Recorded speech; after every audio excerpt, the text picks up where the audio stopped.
seja bem-vindo ao Fala Expert. Hoje eu estou com dois doutores que são especialistas neurocirurgiões e vão contar um pouquinho sobre a sua vida, a vida acadêmica, todos os projetos, coluna e cérebro. Vamos falar tudo isso. Dr. Fernando Barros, Dr. Raniel Fidelis, muito obrigada. Eu me sinto muito honrada de receber vocês aqui. Eu sou da equipe de marketing da Coluna e Cérebro, onde o Dr. Fernando é o fundador, né? E o principal diretor. Ele é diretor também de vários hospitais de renome aqui no Rio de Janeiro, em Petrópolis. Ele também tem um programa de formação e especialização e recebe médicos do mundo inteiro, principalmente da Latinoamérica. Muito prazer, bem-vindos. Obrigado, Duda. Obrigado pelo convite. Doutor Fernando, como que começou? O senhor é especialista em cirurgia endoscópica de coluna, a gente já trabalha juntos há uns 4 anos, eu nunca tinha ouvido falar nisso, e eu só vejo evolução. Eu vejo sempre você em congressos, tanto quem tem que sentar para ensinar, né? Eu vejo você participando de congressos e também apresentando estudos e sempre formando novos neurocirurgiões. Conta pra gente como é que tudo começou. Perfeito. Eu sou neurocirurgião, me formei na UFRJ há aproximadamente 16, 17 anos. Fiz minha residência aqui no Rio de Janeiro. Depois fiz um fellow fora do país, né? Fiz minha especialização no Brigham Young Hospital, que é um hospital da Harvard, em cirurgia transfenoidal, ou seja, a gente acessar tumores cerebrais pelo nariz. Depois, terminando isso, eu fiz a minha especialização, uma pós-graduação em neurocirurgia oncológica no Círio. E, por último, eu fiz minha especialização em cirurgia endoscópica da coluna. Sempre as cirurgias endoscópicas foram um tema que me chamou muita atenção, tanto na neurocirurgia, né, quanto na cirurgia de coluna. Eu comecei a introduzir a cirurgia endoscópica em 2010, né? Depois ainda a cirurgia endoscópica não estava totalmente pronta e desenvolvida ainda, né? Eu ainda estava na minha formação e meu chefe até começou e assim, a cirurgia ainda não caminhou porque eu acreditava que ela ainda não estava totalmente madura para poder assumir a posição da cirurgia endoscópica.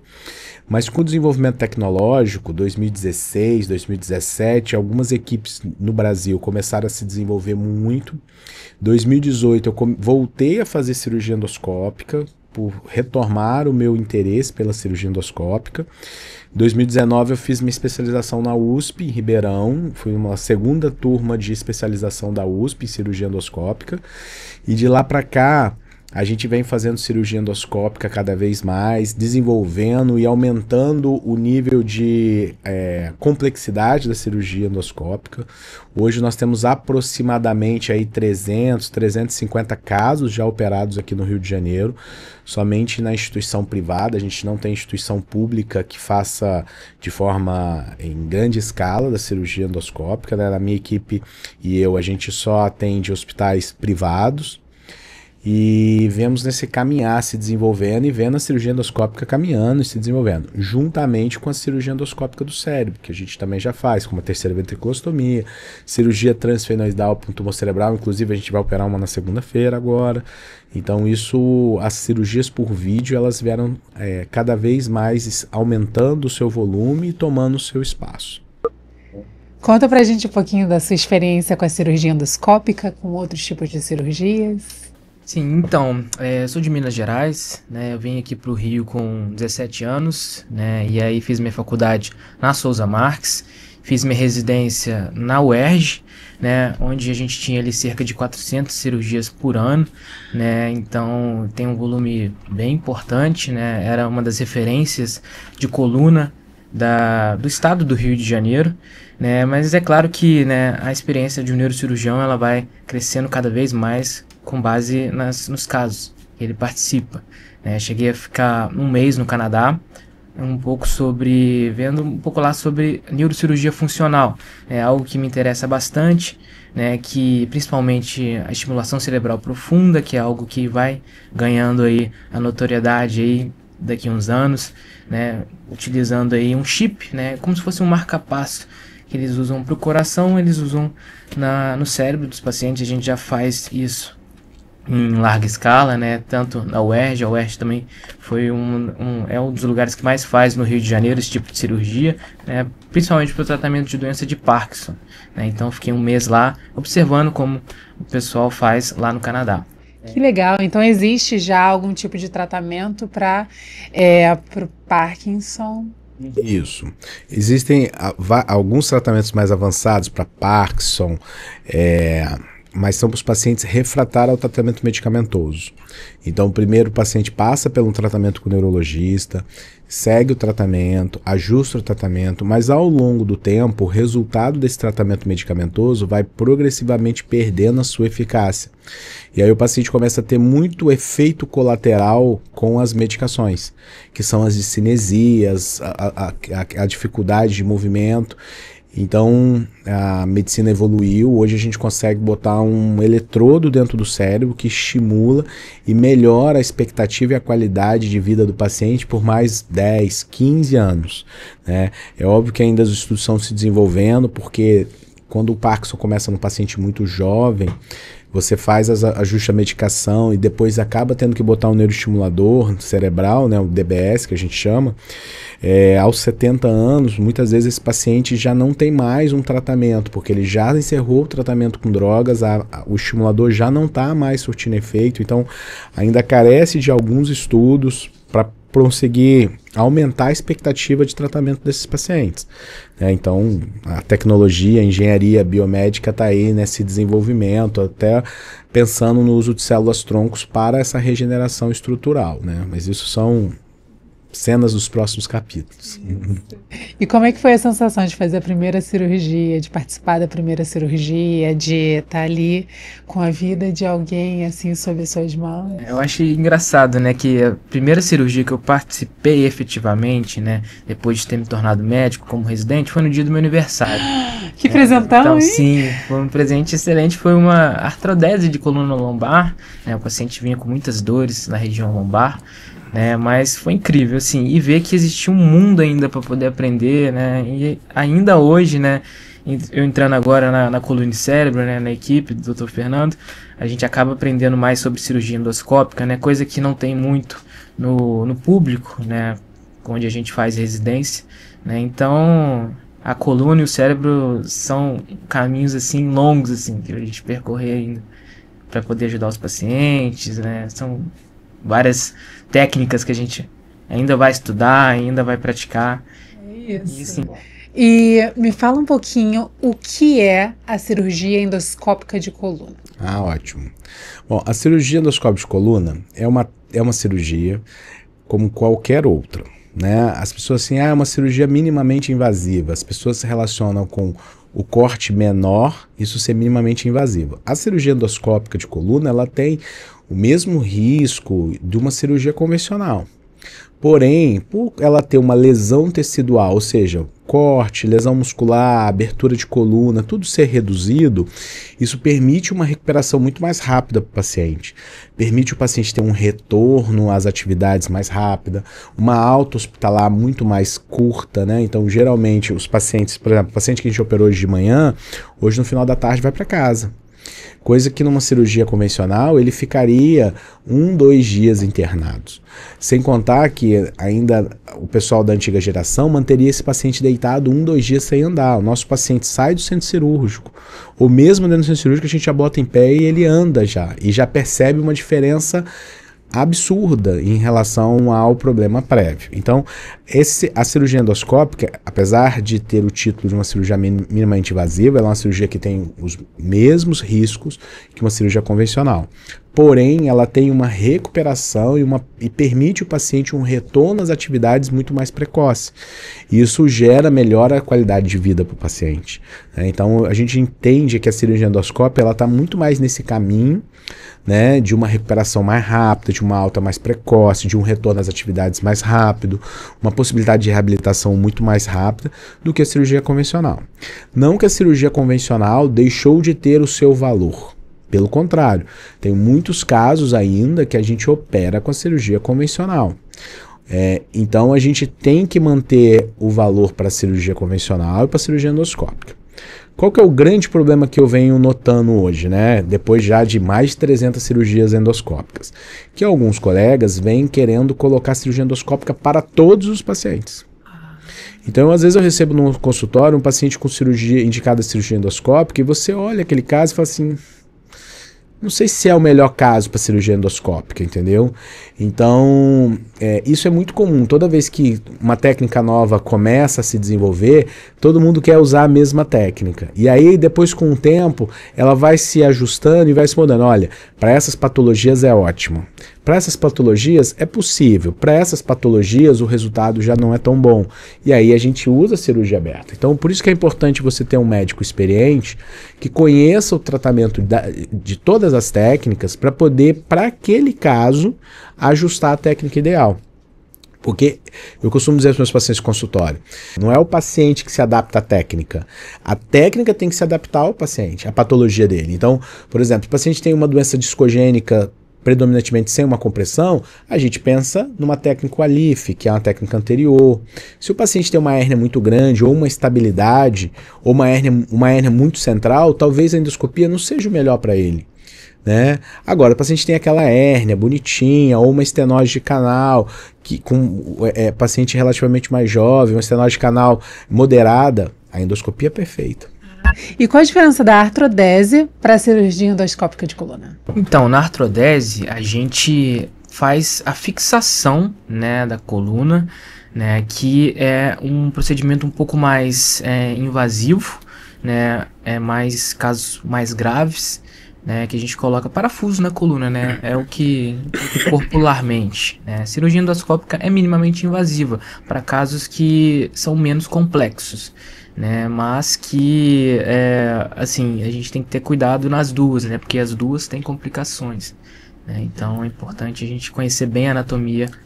Eu costumo dizer que a cirurgia endoscópica é como um atirador de sniper. Então você precisa entender direito a patologia do paciente e saber, olha, o paciente tem aquela dor da compressão daquele nervo e você vai tirar a hérnia, descomprimir aquele nervo em específico.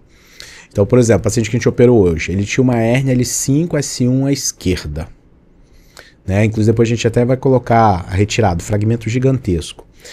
Então ele tinha uma hérnia L5, S1 à esquerda. Então a gente foi para uma dor na perna esquerda compatível com aquele nervo. Então a cirurgia ela é sniper, ela vai pontualmente. Não adianta o paciente ter dor em vários segmentos e achar que vai fazer uma endoscopia e vai resolver o problema. Não é real. Né? Já a cirurgia da artrodese é como um artilheiro, que é o cara que tem lá e atira para todo lado. A artrodese não, ela faz a lanectomia ampla, ela abre os forames, ela aumenta a altura do forame, ela fixa a coluna, ela tira. Então assim, ela age em muitos pontos. Porém, é uma cirurgia muito mais invasiva, muito mais dor pós-operatória, muito mais lesão muscular. Então, a gente precisa entender a diferença entre as duas, principalmente no aspecto em termos de objetividade, né? E aí a gente precisa entender qual é a patologia do paciente, quais são os sintomas do paciente, mediante a isso, definir qual é a técnica. Perfeito. E, por exemplo, comissárias de bordo que ficam muito tempo em pé, precisam andar de salto alto, elas têm uma tendência a ter mais hérnia de disco? Olha, a hérnia de disco, né, ela tá ligada tanto a fatores ambientais, tanto a fatores genéticos, né? Então, uma pessoa que, digamos, não pratica exercício físico, que não tem um fortalecimento muscular, né? Eu costumo dizer que a coluna tem uma armadura, né? A armadura é a musculatura paravertebral, a musculatura abdominal e os membros inferiores, né? Então, se você tem essa armadura bem solidificada, ali a tendência de você evoluir com problemas na coluna é menor. Mas, porém, existem atletas também que têm isso tudo bem sedimentado, né, mas ainda possuem a hérnia de disco, o que entra o fator genético, né, nesse caso. Perfeito. E as pessoas que têm sobrepeso também costumam ter hérnia de disco? Sim. É como uma casa, né? Se você tem as estruturas musculares fortes, a casa fica mais forte e o eixo da coluna mais bem estruturado. Um paciente com sobrepeso é um dos fatores que propiciam a formação de hérnia. Uma coisa muito interessante são os pacientes obesos que fazem bariátrica. Geralmente os pacientes pós-bariátricos, num primeiro momento, eles pioram da dor da coluna. Isso é uma coisa muito interessante, porque o paciente, ele fala assim, pô, doutor, eu tinha problema na coluna, eu fiz uma cirurgia bariátrica para perder peso, mas a minha dor da coluna piorou. Por quê? Como o Raniel falou, quando o paciente ele tem um emagrecimento muito rápido da bariátrica, ele perde tecido gorduroso, mas também perde tecido muscular. Então, ele acaba fazendo uma atrofia e uma lipossubstituição da musculatura paravertebral. E isso diminui a resistência daquele esqueleto muscular que a gente estava falando, a armadura muscular. Isso traz um enfraquecimento maior para a coluna, e aquela coluna que já estava castigada, ela fica mais fraca. E aí esse mais fraca intensifica os sintomas, intensifica a dor, e muitas vezes a gente tem que trabalhar a parte muscular, e o paciente leva quase 1 ano para começar a recuperar a função e a qualidade de vida pós-bariátrica. Então a gente costuma dizer assim, tá muito obeso, tem que perder peso. Ok. Mas quando a gente perde peso pela bariátrica, geralmente piora a dor no primeiro momento. E também tem que ficar muito tempo deitado, não consegue voltar logo às atividades físicas, e aí tem todo esse enfraquecimento. Me conta 3 a 5 sintomas de dor na coluna que podem, talvez, trazer um diagnóstico de hérnia de disco. 3 a 5 sintomas que podem trazer um diagnóstico de hérnia de disco. Então, eu vou falar sintomas de alerta, né? Isso. Que nos faz pensar, né, que essa hérnia pode ser cirúrgica, né? Principalmente perda de força, né? Se você percebe que uma perna está mais fraca do que a outra, tá? Aquela dor intratável que não consegue tratar com medicamentos é um sinal de alerta, né? E também, principalmente, às vezes alterações miccionais, ou seja, alterações na urina e nas fezes, né? Isso é um grande sinal de alerta que a hérnia pode estar comprimindo ali os nervos importantes ali dessa região. E aquela dorzinha também que vai irradiando da ponta do dedinho até... Ao contrário, ela vem de cima, né, e desce pela perna, né? Então essa é uma dor que chama muita atenção. E complementando o que o Raniel falou, uma coisa que é muito perigosa é aquele paciente tem uma dor na perna, e aí de repente aquela dor da perna passa, e aí o paciente acha que ele melhorou, só que ele está com uma fraqueza motora. Ou seja, isso já é um sinal de agravo, é um sinal tardio de uma hérnia complexa. Então o paciente tinha uma dor radicular, tomava um remédio, fazia fisioterapia, ok, a dor passou, beleza. Mantém função motora, mantém tudo? Ok, isso é um sinal de evolutiva melhora. Só que se você troca a dor pela fraqueza, isso já é um sinal de lesão grave do nervo. Porque você já lesou a parte profunda do nervo, a parte central do nervo. Então isso é um sinal de alarme que alguns médicos precisam prestar atenção. Porque às vezes o paciente chega no consultório, doutor, eu tive uma dor há uns 2, 3 meses, minha dor passou, só que o meu pé tá fraco, eu não tô conseguindo andar agora.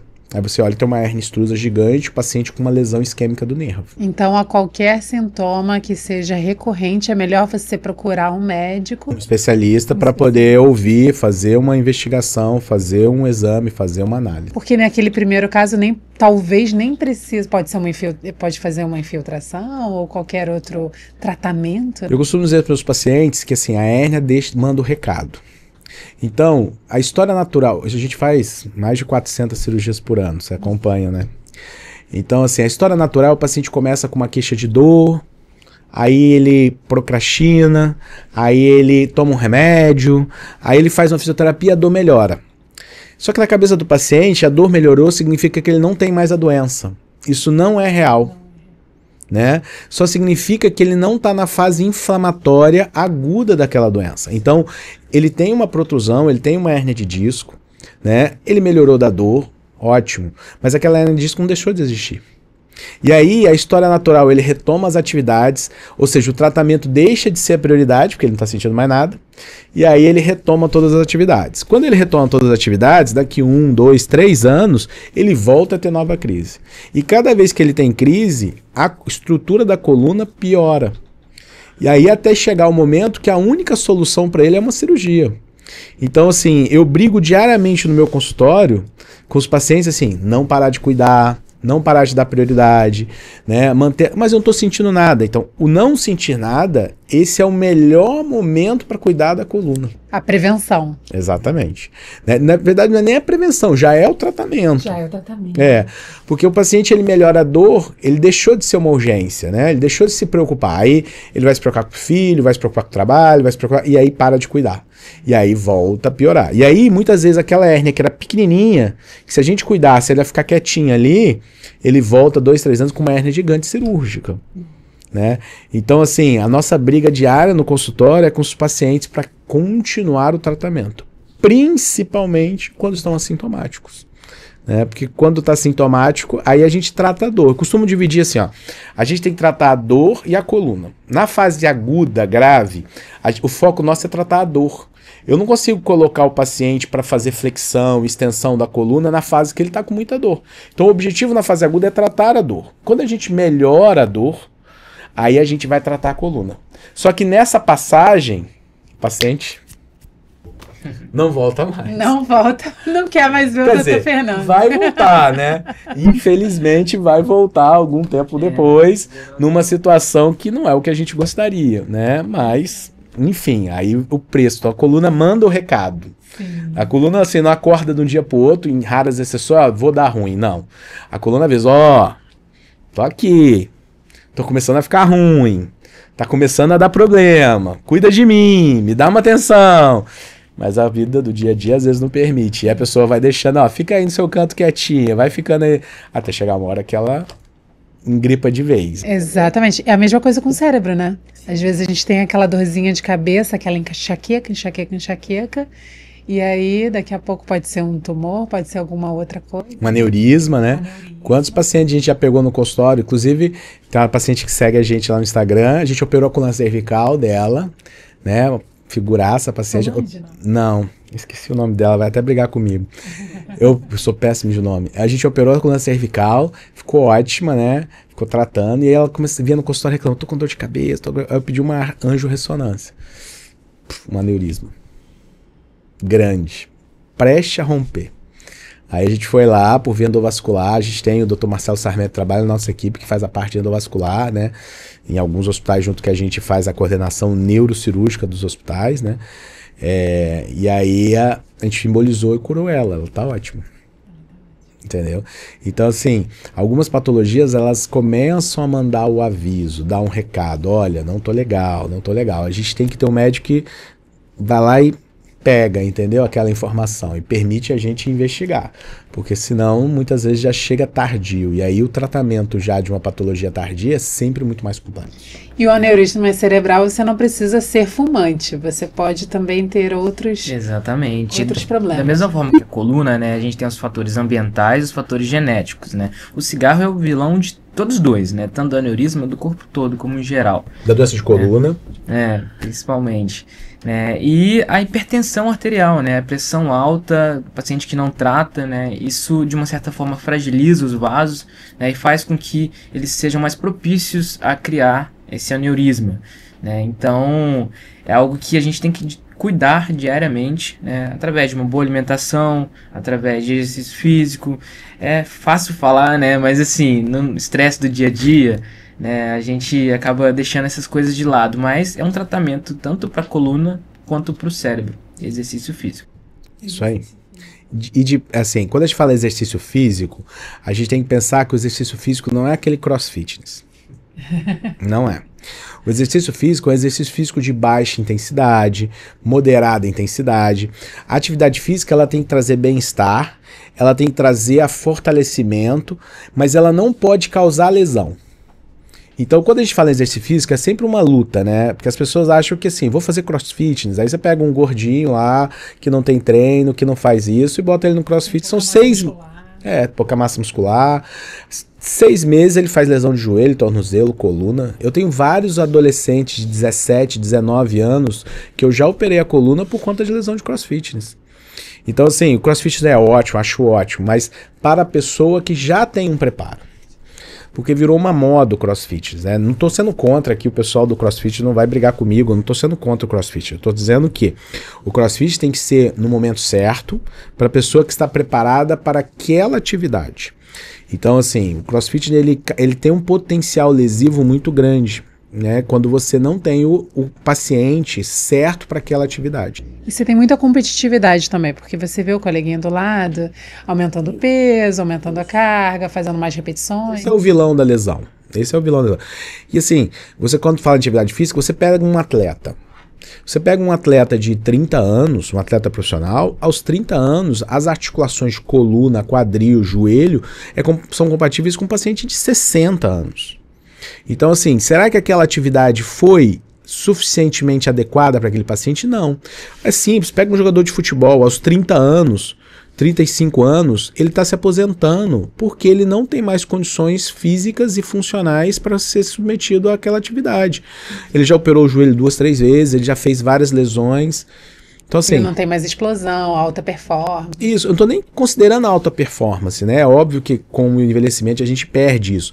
Mas se você olhar o histórico de lesão desse paciente, desse atleta, é enorme. Ele para aos 30, 35 anos, não só por conta disso, ele para porque ele já tem múltiplas lesões, múltiplas cirurgias e ele não tem mais condição. Então, quando a gente vê um atleta bonito lá, fazendo as atividades, ninguém pergunta nos bastidores o tanto que ele sofre, quanto ele tem de dor, quanto ele tem disso. Muitos fazem atividade medicados para tratar a dor.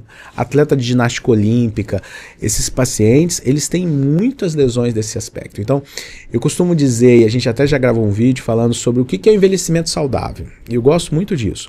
Envelhecimento saudável não é aquele envelhecimento, aquele velhinho que está lá na academia malhando, correndo maratona. Não é isso envelhecimento saudável. Envelhecimento saudável, na minha opinião, tá? E é uma opinião minha, é a capacidade que a gente tem, né, que o cérebro tem de entender que o corpo está envelhecendo e que a gente precisa respeitar os limites daquilo. Então, envelhecimento saudável é chegar aos 40 fazendo atividade física, chegar aos 50 entendendo que as atividades físicas que você fazia aos 30, muitas delas não vão ser permitidas mais. Você não dá conta. Ao chegar aos 40 mesmo. Quando você chegar aos 70, muitas coisas que você fazia aos 60, aos 50 e aos 40, não dá. E tá tudo bem. Esse é o ponto. Porque a pessoa ela começa a viver, que ela está chegando aos 60, 70, e ela não consegue fazer mais. E aquilo leva ele a um sofrimento, leva ele a uma depressão. E isso faz o idoso se tornar uma pessoa mais deprimida, mais saudosista, viver aquele momento assim, mas eu... Entende? Então eu sempre oriento os pacientes. Envelhecimento saudável é envelhecer entendendo que o corpo também está envelhecendo. Porque a mente não envelhece. Eu tenho 44. Meus filhos querem jogar bola, eu quero correr atrás da bola. Minha cabeça fala, pode ir lá, que você dá conta. Mas o corpo já não consegue tanto, entendeu? Você tem que... Esse dia eu fui jogar futebol com as crianças, chegou no fim do dia, eu falei, papai não dá conta mais de tudo isso. Porque existe o limite. Mas você tem 40... Não, eu sei, tem 44 anos, mas eu entendo que eu não consigo fazer o que eu fazia aos 25. Tem limitação. Tem limitação. E assim, você tem que botar aqui, tá tudo bem. Esse é o ponto, entendeu? Você chegou aos 60, eu não consigo fazer o que eu fazia aos 45. Mas tá tudo bem. E eu tô vendo muitas pessoas jovens de 40, 50 anos tendo AVC. Isso é muito comum. Muito comum, né? Muitos líderes, né? Parando a máquina, porque é exatamente o que vocês falaram. O cérebro e a coluna dão vários alertas. E aí, de repente, a máquina para, né? O estresse, a sobrecarga, tudo isso são fatores que aumentam o risco de AVC, o risco de infarto, né? Então, a gente precisa ter uma atividade física. Hoje, né, o fast food, aquela geladeira que você só abre e pega, que é muito mais fácil, né? São os grandes vilões.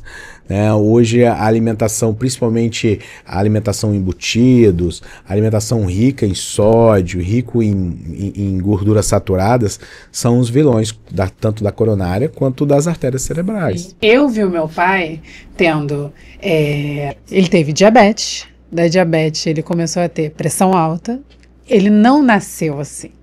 Então ele adquiriu diabetes, pressão alta, da pressão alta foi para AVC.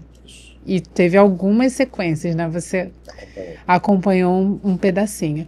E aí, isso pode ser pode existir uma prevenção disso, certo? Sim. É bom a gente sempre estar, né, acompanhando com um médico, né, generalista, o médico da família, né, a pressão arterial. Lá em casa, por exemplo, meu pai é hipertenso, né, então ele tem lá o aparelhinho dele de pressão. Sempre quando ele tira a pressão, ele me manda uma foto, né. Minha mãe, ela, quando eu era mais jovem, né, ela tinha obesidade, ela fez cirurgia de redução do estômago, ela estava pré-diabética e agora já está com a saúde ótima, né? Então é isso, boa alimentação, é uma boa convivência, exercício físico. Acho que são as principais prevenções, né, nas doenças como geral, e principalmente nas doenças do cérebro e da coluna. E você, falando em pré-diabetes, agora está muito comum esses medicamentos, né, Mounjaro e todas as outras canetinhas.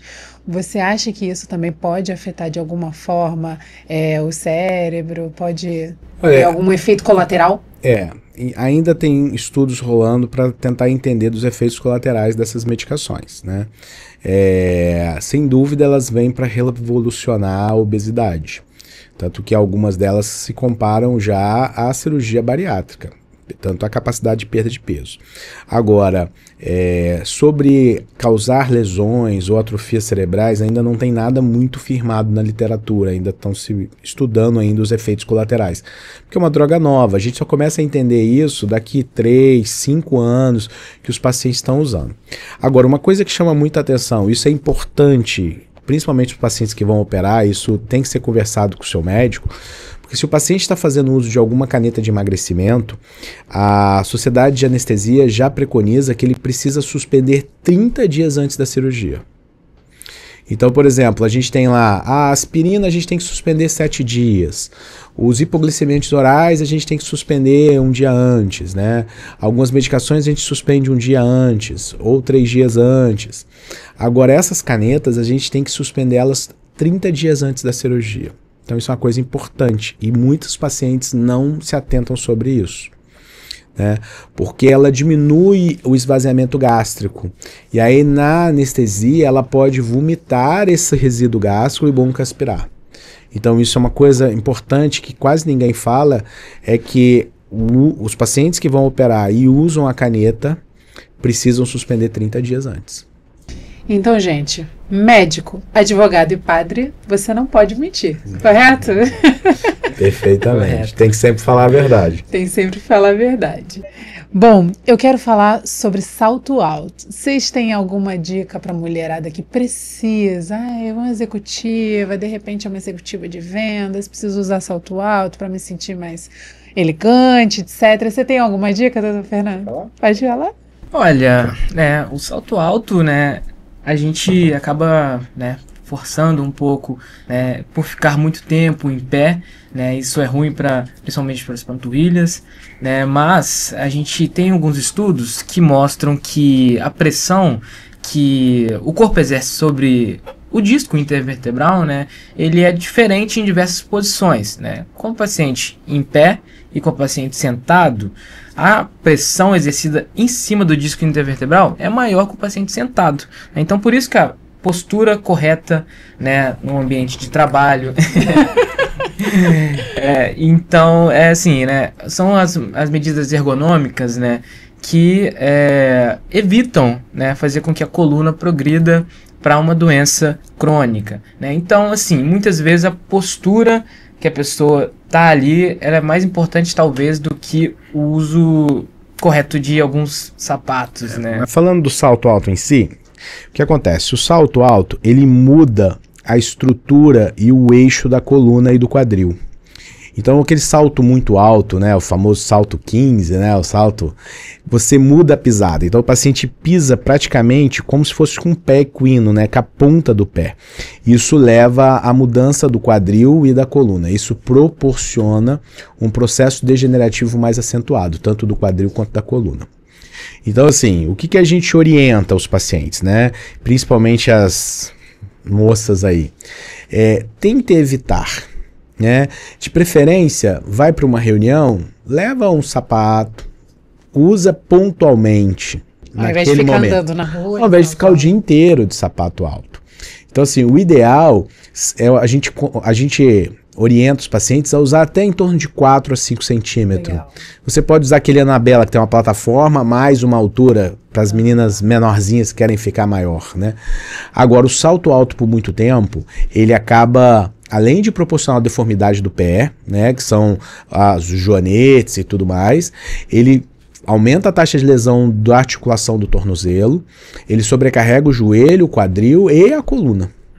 Então, assim, não é ideal. Então, não é o ideal. Então, se tem que usar, usa pontualmente, naquele momento que você precisa, entendeu? Perfeito. E como que eu escolho o colchão ideal para dormir em casa? Isso é engraçado, né? Você vai lá, você tá no shopping andando, aí tá lá o cara de jagalequinho, né? O doutor, né?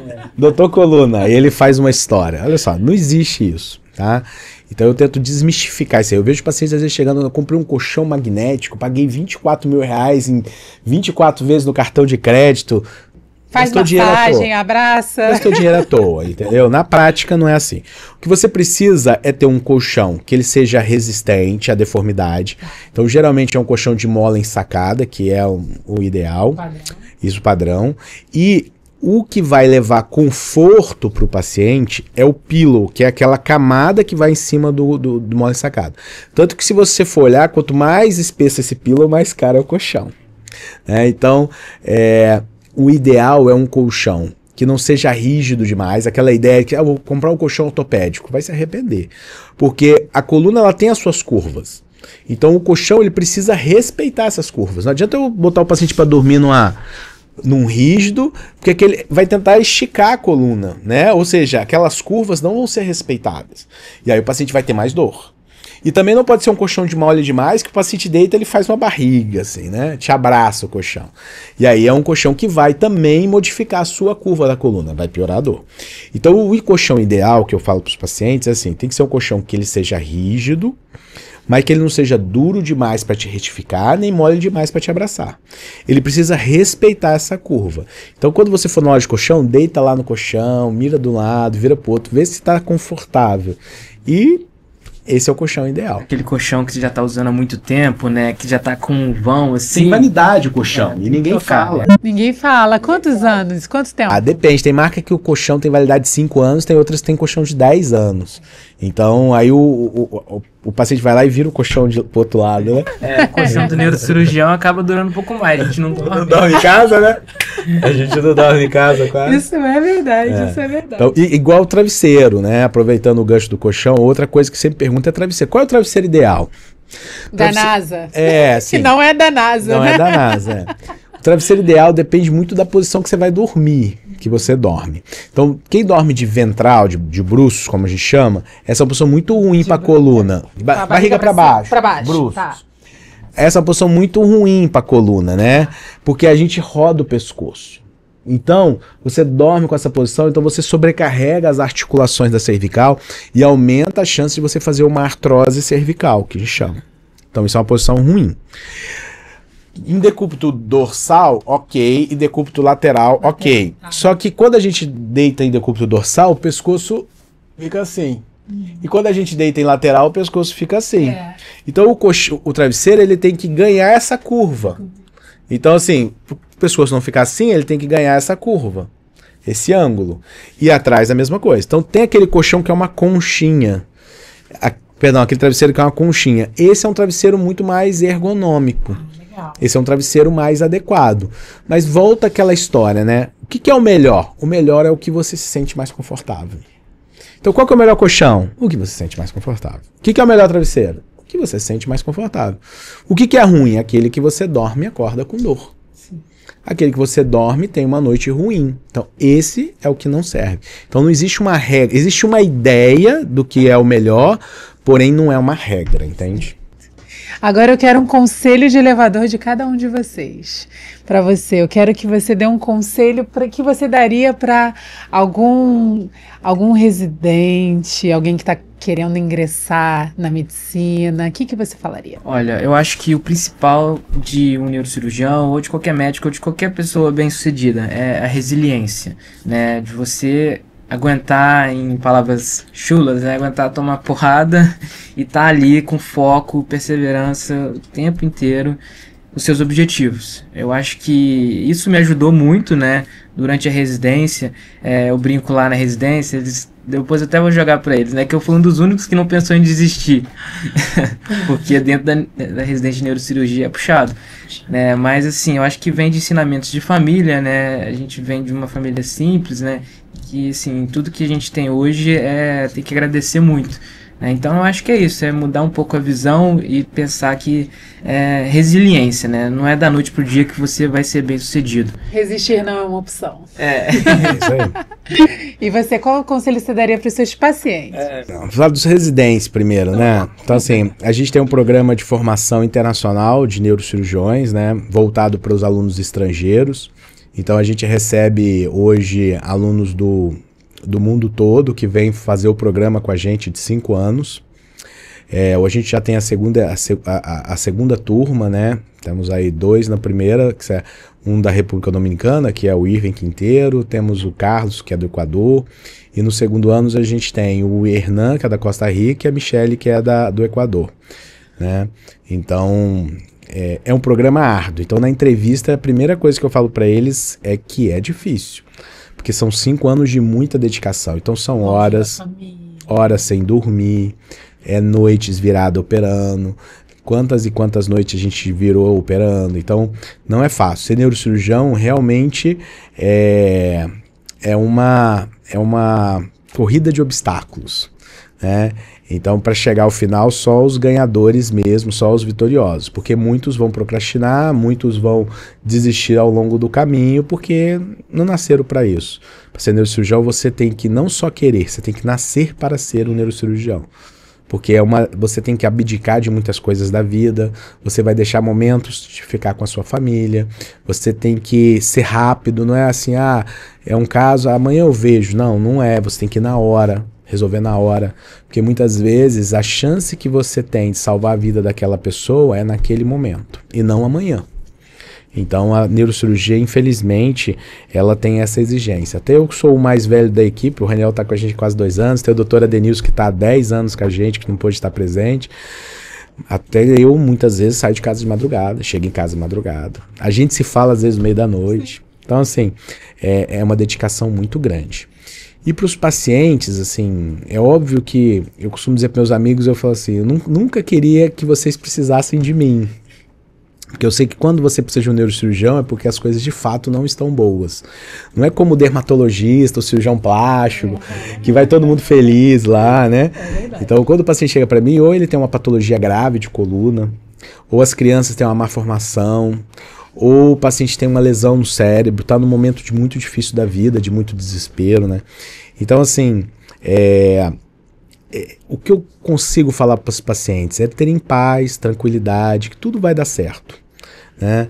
A gente, quando começou, né, Duda, a gente falou do Instagram, que eu nunca tive Instagram, não tive rede social, a gente começou a colocar uns 2 anos, e o nosso objetivo, eu sempre falei para a Duda, mais 2, 3 anos, nosso objetivo sempre foi assim, trazer informação para os pacientes, entre os pacientes. Isso aí, educar. Exatamente. Então, assim, é compartilhar a experiência. Então, às vezes isso acontece muito, né? Tem um paciente que a gente chega no quarto, né? Só corrigindo aquela história lá nisso, eu não sou diretor do hospital, eu faço a coordenação da especialidade neurocirúrgica de vários hospitais aqui no Rio, inclusive do Hospital de Petrópolis, Santa Teresa. Então, o que a gente vê com os pacientes quando a gente chega para conversar com eles, o paciente está angustiado, é um momento difícil, talvez o momento mais difícil que ele esteja passando, ou próprio, ou com um familiar. E o paciente tem uma insegurança muito grande, porque é tudo muito novo. E quando ele tem a oportunidade de entrar no Instagram e ver uma outra pessoa que passou pela mesma situação e que ali está deixando um depoimento, dizendo que ela passou por aquele momento, sobreviveu, que está ótima, que está bem, isso gera um conforto muito grande emocional para esses pacientes. Então essa informação é muito interessante. Tanto que alguns pacientes, quando estão muito ansiosos no consultório, eu pergunto, você quer conversar com algum paciente que já operou? Quero. Aí eu vejo lá 2, 3 pacientes, falo os pacientes, passo o contato, e aí eles têm essa oportunidade de conversar com outro paciente para poder dividir as informações. Porque nós, médicos, nós vivemos a parte técnica. Por mais que a gente já convive há muitos anos e entende a parte emocional, só entende a parte emocional quem passou pela mesma situação. Então, às vezes, eles conversarem ou ouvir de um terceiro que passou exatamente pelo mesmo problema, traz um conforto, permite ele tirar dúvidas que talvez ele não tenha coragem de perguntar para o médico por achar que aquela dúvida é uma dúvida muito comum e que não tem necessidade de perguntar, mas para ele faz parte. Então, assim, é sempre bom tirar a dúvida. Busque, quando você recebe uma informação no consultório, ouça a opinião de um outro colega. Vai num outro especialista. Geralmente pesquise 1, 2, 3. Tenha informações boas desse médico. Não só aquela informação que ele está postando lá no Instagram, porque no Instagram parece que tudo é maravilha e não é. Todo mundo é o melhor cirurgião do mundo no Instagram e não é. Procura no Doctoralia. Procura no referências Google. Verdadeiras, Sim. entendeu? Não referências construídas. Procura referências verdadeiras. Boca a boca, né? Exatamente. Ouça a opinião, vá ao médico, sinta confiança, entenda. E aí escolha o médico que você se sentir mais confortável. E não, o médico mais confortável, isso é uma coisa importante que eu falo para todos, não é o que fala que você quer ouvir. E sim a verdade. Eu canso de receber paciente que vem para uma outra opinião depois de operado, Nossa.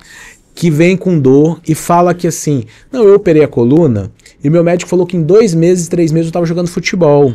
E já faz 6 meses que eu operei, eu não consigo jogar futebol. O que aconteceu com esse caso?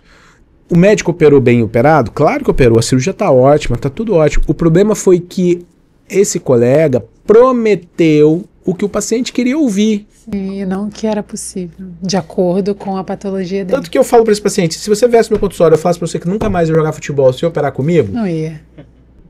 Ele, olha, eu tô. Então, você procurou o médico que falasse o que você queria ouvir e não o resultado real. Então, você de fato tem que ir em alguns médicos, entenda quais são as promessas, porque existem promessas, principalmente falsas promessas, promessas milagrosas, de resultados milagrosos.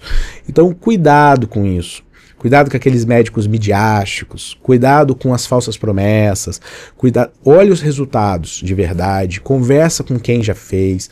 Então, esse para mim é a maior dica para um paciente que vai ser submetido à cirurgia.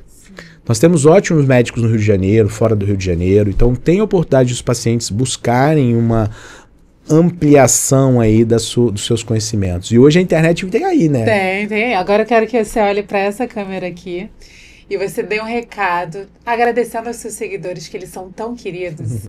Eu sou o rosto que falo com vocês no direct do Instagram, do Facebook. Então, quando eu mando vocês para o WhatsApp, sou eu.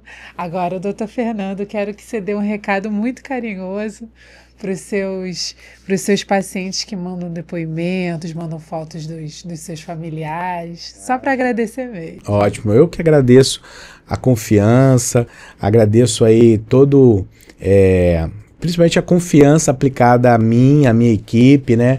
Aos outros médicos que puderem estar presentes, aos meus anestesistas, às minhas secretárias que ficam falando com vocês pelo WhatsApp. Entendo que às vezes eu sou um pouco distante, porque é muita gente, e aí eu não consigo, então eu preciso desse suporte da minha equipe para poder atender, mas que tenha certeza que a gente faz sempre o melhor. Tanto no conhecimento técnico, no desenvolvimento, a gente aplica sempre o que há de melhor para poder trazer o melhor resultado, né? E sem dúvida eu fico muito feliz de poder ter esse enorme grupo de pacientes que seguem a gente, que eu tive a oportunidade de ajudar a melhorar a qualidade de vida, alguns casos curar, né? A medicina a gente tenta sempre curar, mas o mais importante, quando a gente não tenta curar, a gente tenta melhorar. Então, eu dedico o meu esforço diariamente a melhorar a vida de todos os meus pacientes. Graças a Deus, a gente consegue ter bons resultados. A gente não tem garantias de resultado, mas a gente tem um esforço que a gente vai tentar trazer o melhor. Doutor Fernando, muito obrigada. Doutor Raniel, muito obrigada. Vou deixar o @ deles aqui nos comentários, aqui na legenda. E semana que vem a gente volta ao Fala Expert.